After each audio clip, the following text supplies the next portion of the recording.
There was a point in one of my first films, I got so angry with the director. He pulled me up and was kind of saying some things to me. Basically, you're doing a bad job.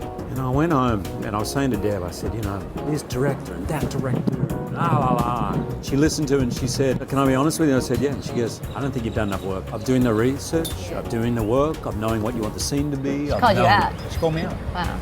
And was I partly right about the director? Sure. But actually, the thing I take away from that was her going, you could have done better. To it, it's that idea that when the things most matter, you so desperately don't want to destroy it for being scared that you can really destroy it. Sure. When I hosted the Oscars, I was like, wow, man, this is a billion people, and I just thought, okay, whatever you do, just remember, you're a kid from Mooroonga in Sydney, you're hosting the Oscars, have some fun, you know, and luckily for me, those turning points, I've somehow always stuck to that idea of just having fun. And I know it's easy, and you hear people all the time thanking their team, their agents, and it always feels like perfunctory. Well, when I came to Hollywood, I was about 30 years old. I wasn't a kid. I felt I understood people a little bit. I had no idea, really. I met 1,000 people, and 3 of those people I met are still with me today, 15 years later. And my whole approach to meeting them and trying to decide who I was going to work with was the Aussie good bloke rule, because I had no idea if anyone could do their job. I mean, everyone seemed great to me. So I just applied, if they seem like a good bloke, if they seem like they're true to the word, if they seem like they're genuine, then I'm going to go with it. And I did. I just lucked out. Not only are they good blokes, they're unbelievable at their job. The most scared I've ever been was being asked to sing at the MCG for the Bledisloe Cup. And I'm a big rugby fan. I was brought up in Sydney, so rugby was my sport.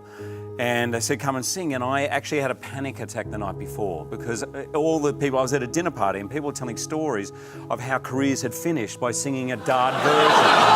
Yeah, Meatloaf doesn't tour anymore, I'll tell you that. That does not happen. And that someone got up and sang it a cappella, got off key, got booed, literally singing the anthem. And I have never been more scared than that moment. And what happened to me in film was it was random. It would appear sometimes, and that was something I'd never encountered. I understand if you're scared of heights, you're always scared of heights, but some days I'd be fine, and then some days I would just get nervous and then it'd get in my head. So I don't know if you guys know Anthony Robbins, you know, the motivational dude, yeah. Yeah, I mean, he does motivate. He's not really a motivational guy, actually. He's really quite brilliant in breaking down how we think, the patterns of behaviour we have. So he said, you've got to remember the times where you feel confident, name that character, name the character that feels scared, and as you're walking on a set, realise that the fear is good, that it got you where you are, that it makes you work. The fear sometimes actually goes, oh, I better work really hard on this film. Like when I was with Les Mis, I was really nervous.